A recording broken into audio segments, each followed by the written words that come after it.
As we discussed in the last video, people in the United States are very lucky to be able to work in a productive economy, an economy that raises their wages well above the world average, regardless of skill. Within the United States, however, or any country, some workers have relatively low wages, and others much higher wages.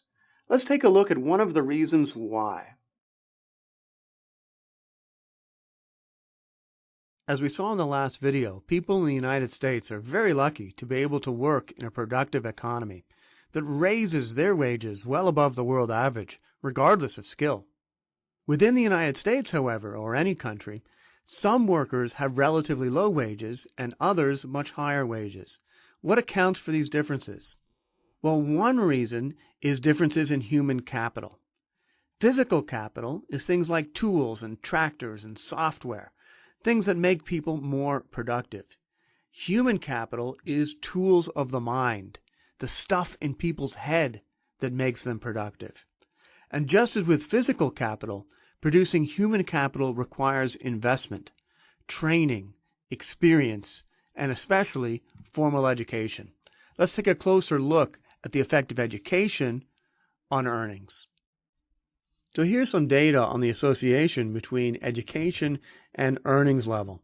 In modern times, somebody without a degree, without a high school degree, they're earning just over $20,000 a year. High school graduates may be about $30,000, a little bit more than that. Somebody with a bachelor's degree, they're earning more than average, about $50,000 a year on average. Even more with a master's or a professional degree. Moreover, what the data on the right shows is that the return to a college education has increased over time. Between the 1960s and the 1980s, for example, people who had a college degree, they did better than people with a high school degree. They earned about 1.5 times as much. Over time, however, that ratio has increased. So now people with a college degree earn about double what people with a high school degree earn. So it's important for wages to have an education, and it's increasingly important over time. Why has the return to human capital risen so much? Some economists believe that it is the ability to work with computers. Workers who are able to take advantage of information technology, workers whose skills are complementary with computers or information technology, can become much more productive. And to the extent that education helps us to produce these skills, that would explain a rising return to education. Globalization has also made markets larger, and that has helped high-skilled workers. In the world as a whole, high-skilled workers are scarce. But relative to the rest of the world, the United States has a lot of high-skilled workers. So globalization has increased the returns to the scarce factor, high skill, and that has worked in favor of U.S. workers on average. At the same time, globalization has been less good for low-skill U.S. workers who now find themselves in competition with low-skill workers from the rest of the world. Keep in mind that one reason the college to high school wage has gone up is that the earnings of college graduates have gone up. But another reason is that the earnings of high school graduates haven't gone up, or indeed have gone down a little bit. So for all of these reasons, human capital is becoming more important. Not any human capital pays, however. The returns to different college majors differ dramatically. So over here on the left, we see the highest paying college majors. These are the median lifetime earnings. And what you can see over here, it's engineering, engineering, engineering, engineering, engineering. Doesn't matter what kind of engineering, chemical engineering, aerospace, electrical, mechanical, civil, and so forth. You get the idea. Economics actually does really well.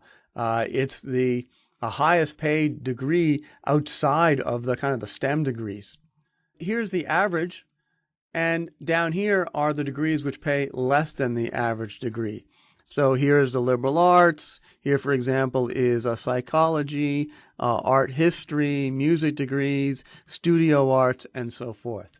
These degrees are going to pay less. They're still going to pay more, however, than being a high school graduate, and quite a bit more over a lifetime. But it does matter what kind of degree that you get.